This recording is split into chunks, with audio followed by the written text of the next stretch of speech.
나의 삶과 남의 삶에 개입한다는 것. 잉에는 요즘 날카로운 말로 자기를 상처주는 동료 때문에 힘들다. 마른 하늘의 날벼락처럼 갑자기 공격하기 때문에 매번 뭐라고 답할지 몰라 당혹스럽다. 그래서 어떻게 말하는 게 가장 알맞은 대응일지 생각해 보았다. 또다시 그 동료가 잔뜩 가시 박힌 말을 던졌을 때 잉에는 미리 준비한 말로 대응했다. 그렇게 상처 주는 말은 그만해줬으면 해. 그 말 때문에 사무실 분위기가 이유 없이 나빠지잖아. 잉에가 한 말은 간단하고 명료했다. 잉에는 굳이 동료와의 관계를 더 악화시킬 생각이 없었고 전쟁을 치를 마음도 없었다. 그래서 굳이 맞불 놓기 같은 작전은 포기하고 자신이 원하고 생각하는 바만 그대로 전했다. 이 말에 동료는 어쩌면 이렇게 대꾸할 수도 있다. 뭘 그렇게 예민하게 굴고 그래? 그런 뜻으로 한 말도 아닌데. 이럴 때 잉에는 다시 한번 말문이 막힐 수도 있다. 불안이 있는 사람은 대개 이 상황을 가장 무서워한다. 내가 뭔가 말했는데 상대가 여기에 대꾸를 한다. 그런데 할 말이 전혀 생각나지 않는다.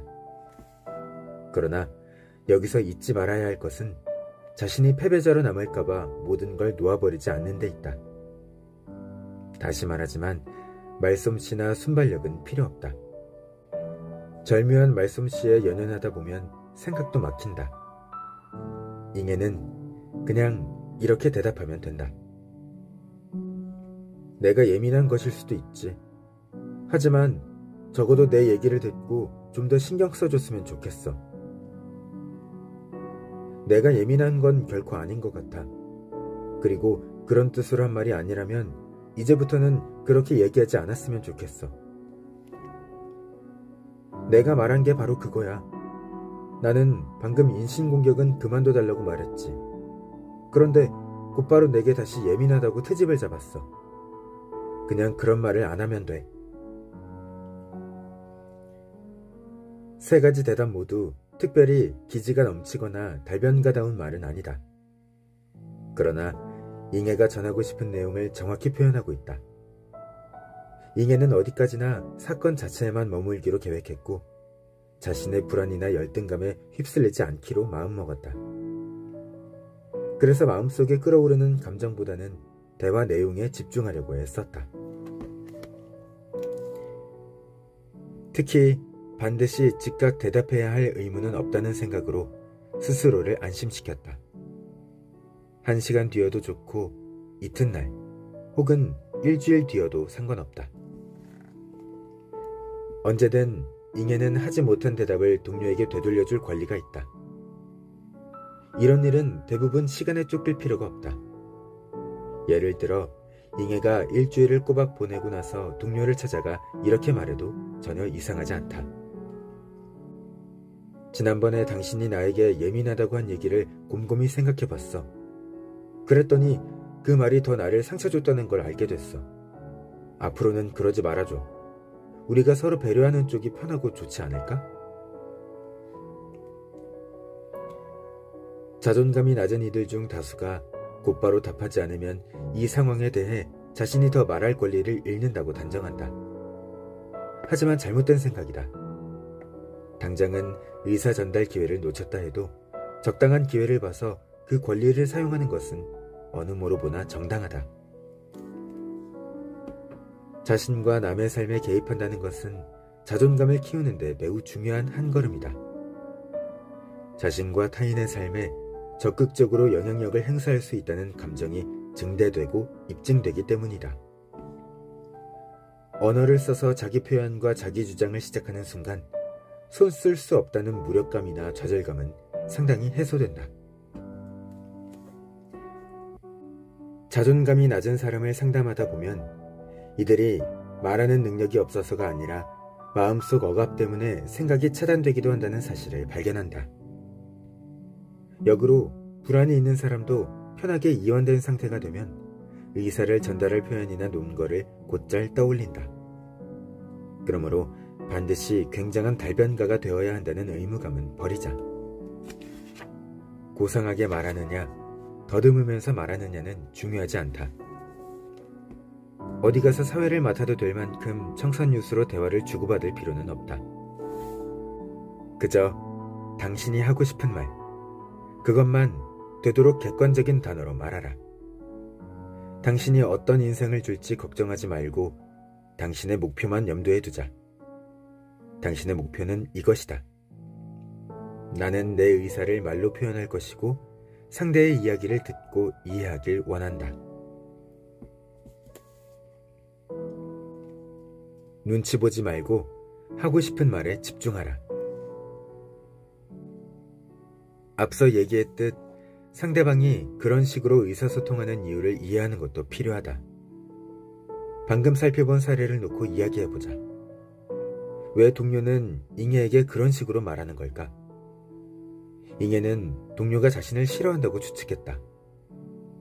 그녀는 누군가 자신에게 호감보다는 적대감을 갖는 게 당연하다고 믿는 습관이 있었다. 자존감이 낮은 사람들에게서 흔히 보이는 특징처럼 잉여가 내린 결론은 한참 빗나간 추측이었다. 실제로 잉여는 주변 사람들에게 호감을 주는 인물이었고 사무실에서도 꽤 인기가 있었다. 어쩌면 그 때문에 동료가 질투심을 느꼈을 수도 있다. 아니면 그 동료가 사생활에서 이런저런 고민이 많아서 자기 울분을 의도치 않게 잉여에게 풀었을 수도 있다. 그냥 천성이 세심하지 못해서 남의 예민한 부분을 건드리고 전혀 눈치채지 못하는 것일 수도 있다. 아니면 잉여가 자신도 모르게 동료의 기분을 상하게 할 어떤 일을 했는지도 모른다. 그리고 이 동료가 정면으로 갈등을 마주할 용기가 없어 애둘러서 그런 까칠한 말투를 남발했을 가능성도 있다.